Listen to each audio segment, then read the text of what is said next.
Election declare हो गया। सरकार ने बहुत कोशिश करी थी कि इस इलेक्शन को किसी तरह टाला जाए और इसके लिए इलेक्शन कमीशन को चिट्ठी भी लिखी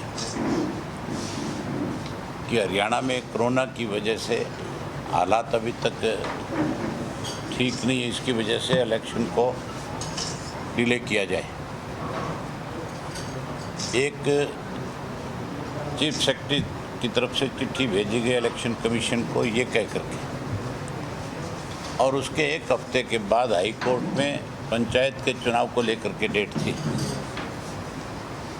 उसके अंदर दूसरी चिट्ठी दी गई, दूसरा एफिडेविट दिया गया हाई कोर्ट में कि हमारे यहाँ हालात सामान्य है और चुनाव कराने में कोई परेशानी नहीं है, इसलिए कोर्ट हमें इजाज़त दे ताकि हम पंचायत के चुनाव करा दें। दो अलग अलग चिट्ठियां जब लिखी तो मैंने दोनों चिट्ठियों का हवाला इलेक्शन कमीशन को दिया कि एक तरफ आपको तो इलेक्शन करवाने से मना कर रहे हैं, दूसरी तरफ एफिडेविट दे रहे हैं कि हम पंचायत का चुनाव कराएं। जब बाकी सूबों के चुनाव होने थे, पार्लियामेंट के चुनाव होने थे 3 जो, तो फिर इलेक्शन कमीशन को हमारा चुनाव भी साथ में डिक्लेयर करना पड़ा। लेकिन हैरानी की बात थी, मेरे इस्तीफे के बाद 2 सेशन आए थे और उन दोनों सेशन के अंदर कांग्रेस की जो जिम्मेवारी बनती थी कि उस वक्त इस बात को विधानसभा में वो रखते कि इलाहाबाद की सीट हमारी वैकेंट है,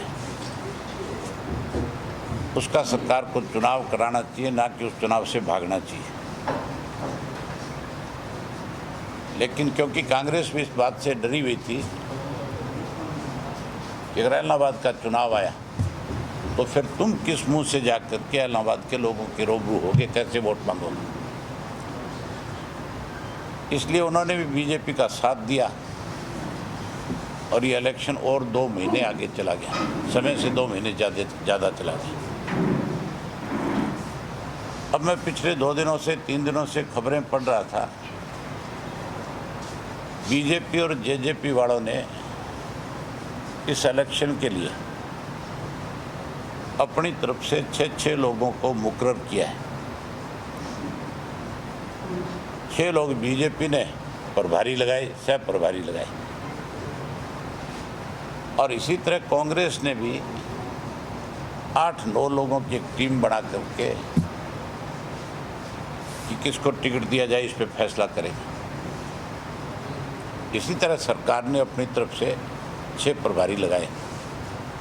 हैरानी की बात है, प्रभारी लगा रहे हैं, कैंडिडेट है ही नहीं, कोई चुनाव लड़ने को तैयार नहीं, किसी ने एक भी एप्लीकेशन नहीं दी कि मैं चुनाव लड़ने के लिए तैयार हूँ। मुझे नहीं लगता कि ये 3 तारीख को भी तय कर पाएंगे। कांग्रेस भी कल उन्होंने एक मीटिंग करी थी और उस मीटिंग में कोई टिकट मांगने वाला नहीं था, किसी ने आवेदन नहीं किया, इसलिए उनको भी अपनी मीटिंग जो है पोस्टपोन करनी पड़ी, आगे दोबारा नए सिरे से नाम मांगने पड़े। कैंडिडेट है नहीं और इलेक्शन की बात करते हैं, भाषण देते हैं, बयान देते हैं कि हम बहुमत के साथ जीत करके आएंगे। मेरे से कांग्रेस का प्रभारी बंसल जो है वो प्रेस के लोगों के सामने कहते हैं कि अभय सिंह को चुनाव नहीं लड़ना चाहिए। हमारी पार्टी ने तो अभी तक इसके ऊपर कोई मीटिंग भी नहीं करी और ना ही अभी कोई फैसला हुआ। हमने तो कल 3 तारीख को मीटिंग बुला रखी और हमने तो एक फैसला पहले दिन किया था, जब मैंने रिजाइन किया था तब ये फैसला लिया था और ये कहा था कि मैं रिजाइन जो है मेरे हल्के के लोगों से पूछ करके दे रहा हूँ। और जैसे इलेक्शन डिक्लेयर हुआ मैंने प्रेस के माध्यम से एक बात कही थी कि हल्के के लोग जिसका नाम तय करेंगे हमारी पार्टी उसी की मदद करेगी, उसी को चुनाव लड़ा दे। मैंने तो कल पंचायत पे छोड़ रखा है। कल वहाँ इलाहाबाद हल्के के लोगों की एक पंचायत हो रही है जिसमें मेरी ख्याल 15 से 20 हज़ार लोग आएंगे और वो तय करेंगे कि कौन चुनाव लड़ेगा। ये चुनाव जो है कोई उपचुनाव नहीं है। इस चुनाव से एक चीज़ का फैसला होगा कि क्या इलाहाबाद के लोग जो है इन काले कानूनों को स्वीकार करते हैं या इलाहाबाद के लोग जो हैं ये काले कानून वापस हो इसके लिए अपना वोट डालते हैं। ये तो सीधा सा लड़ाई कृषि के 3 काले कानूनों के खिलाफ है, उस पर फैसला करना है। उसी के लिए लोगों ने वहाँ पंचायत बुलाई है और पंचायत बुला करके वो इस पर फैसला करेंगे। जहाँ कल इस बात का फैसला होगा वहीं आज हमारे हिसार जिला के बहुत से पुराने साथी हैं जो किसी वजह से किन्हीं परिस्थितियों में किसी दूसरी पार्टी के साथ चले गए थे। उनमें 20-22 तो सीनियर साथी हैं, कुछ युवा के पदाधिकारी थे हमारे, और उसके साथ साथ 10 ऐसे इलेक्टेड मेंबर है जो पिछले दिन आपके हिसार का जो संस्था का चुनाव हुआ था, जाट संस्था का, उसके इलेक्टेड मेंबर हैं। संख्या करीब 100 के करीब है सबकी। ये सारे आज इंडियन नेशनल लोकदल पार्टी को ज्वाइन कर रहे हैं। मैं आपके माध्यम से इन सब का स्वागत करता हूं, इनका अभिनंदन करता हूं और इनको भरोसा दिलाता हूं कि पार्टी में इन सब साथियों को पूरा मान सम्मान मिलेगा। मैं उमेश जी से कहूँगा कि ये इन सब साथियों के नाम पढ़ करके आपको बताएं कि कौन कौन साथी आज जो है पार्टी में शामिल हो रहे हैं। आज ये सारे साथी भाई साहब के नेतृत्व में इंडियन नेशनल लोकदल को ज्वाइन कर रहे हैं और पूरी ये टीम इलाहाबाद चुनाव में जाके जहाँ जहाँ इनके संपर्क हैं पार्टी के लिए काम करने का काम करेगी, क्योंकि समय इतना नहीं था। नहीं तो सबकी इनकी इच्छा है भाई अपने अपने एरिया में गांव में प्रोग्राम करवाएं, लेकिन इनको ये कह के भाई साहब या करण अर्जुन आपके सबके गांव में घरों में आके प्रोग्राम करेंगे, वहाँ और लोगों को भी ज्वाइन करवाने का काम करेंगे जो इनके गांव गवांड के लोग हैं। फिर भी मैं आपको साथियों के नाम बताता हूँ। जोगेंद्र सिंह ढुल हैं, युवा के जिला अध्यक्ष हैं किसान सेल के आम आदमी पार्टी के, वो ज्वाइन कर रहे हैं। शमशेर सिंह कुआरी हैं, पूर्व जिला पार्षद। प्रदीप गोयत हैं, पूर्व उपाध्यक्ष हैं ब्लॉक समिति नारायणगंज के। प्रवीण कापड़ो हैं, ब्लॉक समिति नारायणगंज के सदस्य हैं। मूर्ति देवी गैवीपुर, पूर्व सदस्य ब्लॉक समिति और पूर्व में प्रदेश सचिव रही है महिला की, अभी जजपा में चले गए थे। राजेंद्र माजरा जी हैं, ब्लॉक समिति नारायणगंज से। राजपाल जी सरपंच प्रतिनिधि पाली से। बिल्लू सरपंच एक्स सरपंच ढाणी ब्राह्मण से। राजेश सरपंच सिसाए से। रामकुमार सरपंच नाड़ा से।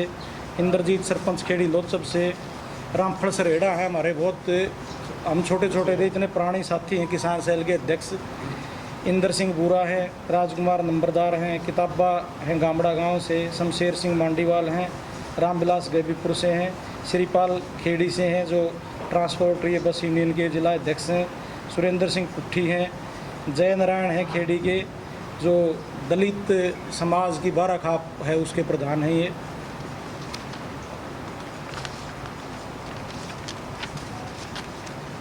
महा सिंह ढिल्लो जी हैं, पूर्व महासचिव हैं कर्मचारी प्रकोष्ठ के पार्टी के, अब वापस पार्टी ज्वाइन कर रहे हैं। श्री कृष्ण जी हैं। संदीप शिवरायण जी हैं और ये जाट संस्था के हैं इलेक्टेड मेंबर 10। भूपेंद्र पानू जी, महीपाल भोजराज जी, संदीप ढिल्लो जी, विजेंद्र शिवरायण जी, जितेंद्र जी पानू, अनूप मुजादपुर जी, जसबीर गोदारा जी, राजेश जी, मुन्नी सरपंच ज्ञानपुरा जी, भाई कुलदीप जी। 2 मिनट और आप लोगों की लूँगा। अजय बडाड़ा जी हैं, पूर्व में युवा के जिला अध्यक्ष रहे हिसार जिले के, वो आज भाजपा छोड़ के भाई साहब के साथ आ रहे हैं। अशोक पुनिया भी पूर्व में युवा के जिला अध्यक्ष रहे, वो जजपा को छोड़ के भाई साहब के साथ आ रहे हैं। शमशेर नाड़ा जी हल्का अध्यक्ष रहे नारनौंद के, वो भाजपा छोड़ के आ रहे हैं। अनूप सिंघवा जी ये भी पूर्व में हल्का अध्यक्ष रहे इनेलो के नारनौंद के, ये जजपा छोड़ के आ रहे हैं। अमित डोल जी पूर्व अध्यक्ष हल्का के रहे हाँसी के, ये भी जजपा को छोड़ के आ रहे हैं। प्रदीप राठ जी हमारे पंजाब यूनिवर्सिटी में इनसो के नेता रहे, वो भी जजपा छोड़ के आ रहे हैं। अमित खटकड़ जाट कॉलेज के इनसो के प्रधान रहे, वो भी जजपा को छोड़ के। ये सन्नी दहिया जी इनसो को छोड़ के, विकास सैल जी इनसो को छोड़ के, विपिन जाखड़ जी, प्रदीप दून जी, सचिन दलाल जी, मोनू दलाल जी, संदीप खटकड़ जी, रविंद्र सातड़ोत जी, अमित मोड़ा पूर्व जिला अध्यक्ष रहे इनेलो के युवा के, वो दोबारा जजपा को छोड़ के हमारे साथ आ रहे हैं भाई साहब के साथ। विकास मैयर जी पूर्व जिला सचिव, ये भी जजपा छोड़ के आ रहे हैं। सुनील खैरी जी पूर्व जिला महासचिव, ये भी भाई साहब को ज्वाइन कर रहे हैं। रामकेश ब्याणा खेड़ा जजपा को छोड़ के पूर्व जिला अध्यक्ष रहे, ये भी युवा के।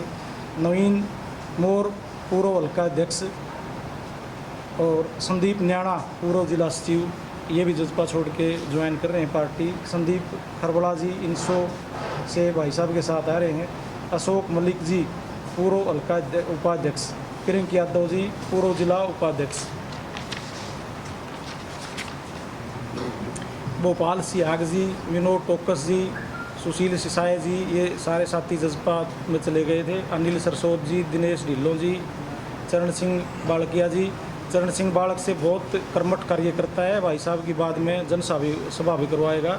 संदीप मोर बास से, राजू पाली से, नवनीत संधू इनसो छोड़ के आ रहे हैं। कुलदीप मोर, प्रदीप पानू, अनिल सिंघवा, राजकुमार ढाड, ये सारे जजपा छोड़ के पार्टी में शामिल हो रहे हैं।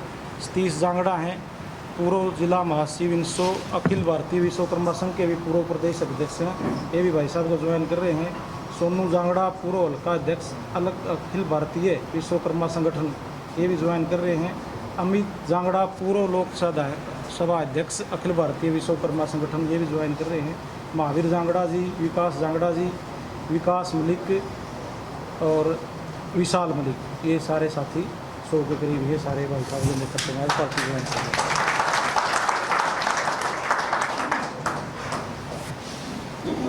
इनकी एक कापी हम आप लोगों को देते हैं। सर आपने पहले कहा था कि चुनाव लड़ सकते हैं, चुनाव आयोग से कोई कमीशन के लिए आगे? मैंने आपसे बड़ा खुल करके बताया कि हमारी पार्टी का एक फैसला है कि जो पंचायत फैसला करेगी, कल पंचायत कहेगी चौटाला साहब चुनाव लड़े, तो हम चौटाला साहब के लिए प्रयास करेंगे कि इलेक्शन कमीशन से परमिशन मिले। पंचायत किसका नाम तय करिए उनके ऊपर डिपेंड करता है, और उस पंचायत में कोई 100, 200, 400 लोग नहीं होंगे, 15 से 20 हज़ार लोग होंगे, ये वो फैसला करेंगे। चौटाला साहब को तो हम चुनाव लड़ाएंगे जब जनरल चुनाव होगा, उसमें। इलेक्शन को लेकर बीजेपी का भी एक बयान सामने आया है कि संयुक्त किसान मोर्चा को इलाहाबाद में अपना उम्मीदवार उतारना है। बीजेपी ये बात कहती है, बीजेपी तो किसान को किसान मानती नहीं, तो फिर वो किसानों की सलाह क्यों दे रही है? फिर तो सलाह नहीं देनी चाहिए। और अगर संयुक्त मोर्चा कोई किसान कैंडिडेट खड़ा करेगी तो उस पर विचार करेंगे।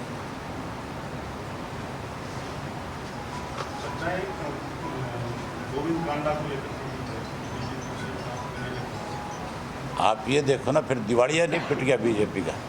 जिस पार्टी के पास अपना उम्मीदवार ही नहीं है, वो फिर किस लिए मीटिंगें कर रहे हैं और किस लिए प्रभारी लगा रहे हैं? ये तो दिवालिया पिटने वाली बात है कि नहीं है? उनकी पार्टी के पास आज की डेट में कोई उम्मीदवार नहीं, इसीलिए तो गोविंद कांडा का नाम ले रहे हैं।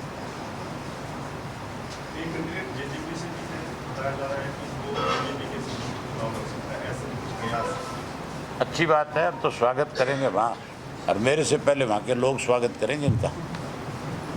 आप भी आना और देखना स्वागत कैसा होता है। सबसे बड़ा मुद्दा यही है आज देश में, और हरियाणा का किसान जो है लगातार पिछले 10 महीने से इन 3 कृषि कानूनी कानूनों के खिलाफ अपना घर बार परिवार छोड़ करके लड़ रहा है, तो इससे बड़ा मुद्दा और क्या हो सकता है?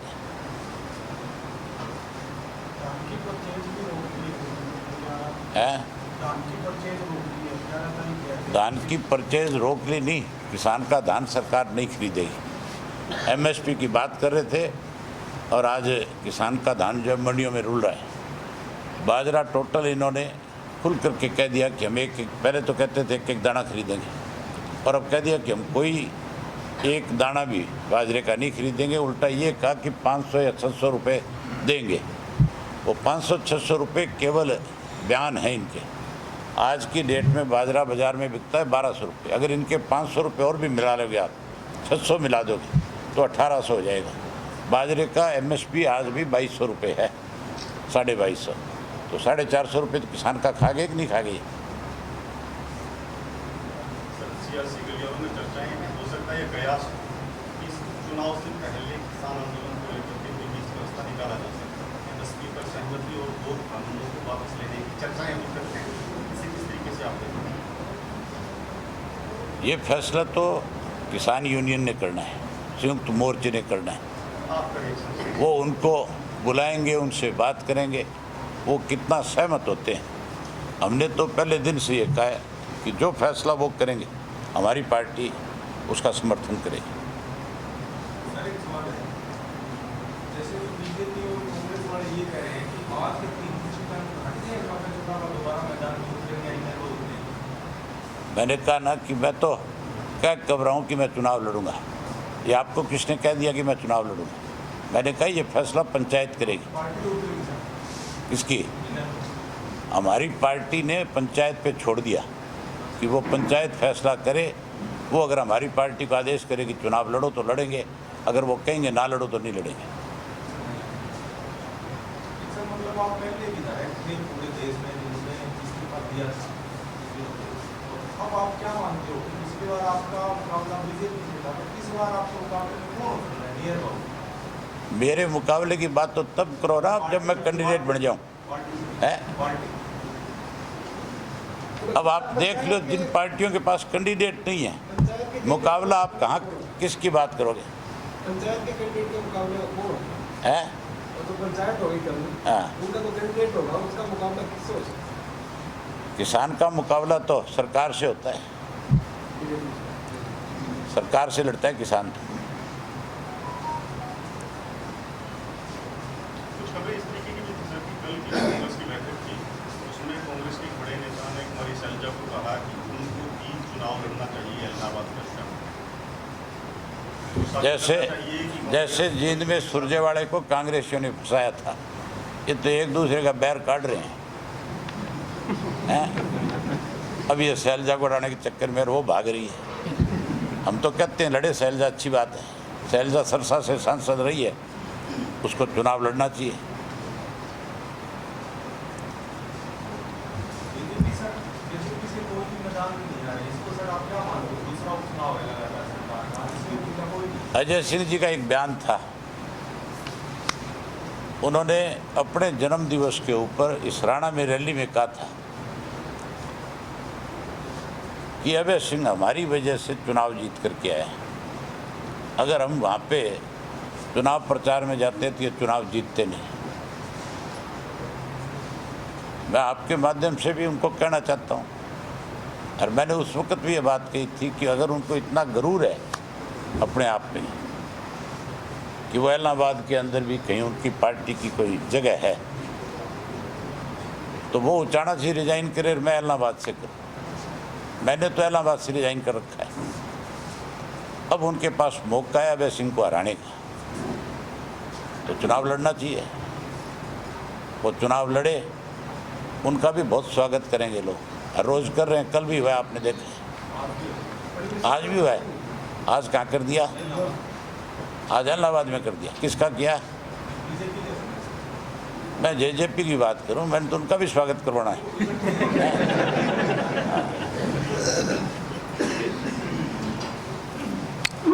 ऐसा भी बन रहा है, 3 पार्टियां मान लीजिए कि आप चुनाव लड़ते हैं। मैं कहता हूं कांग्रेस, बीजेपी और उनकी सहयोगी जेजेपी, ये तीनों मिलकर के संयुक्त उम्मीदवार उतारे, फिर देखो लोग वाकई क्या सबक देते हैं। क्योंकि कांग्रेस और बीजेपी आपस में मिली हुई है, अगर मिले हुए ना होते तो भूपेंद्र सिंह हुड्डा या शैलजा कभी ना कभी ये बयान जरूर देते कि इस देश में लोकतंत्र की हत्या हो रही है। हरियाणा का इलेक्शन ड्यू है एक, उसके लिए इन्होंने कभी चर्चा नहीं करी। तो ये आपस में मिले हुए हैं कि नहीं मिले हुए?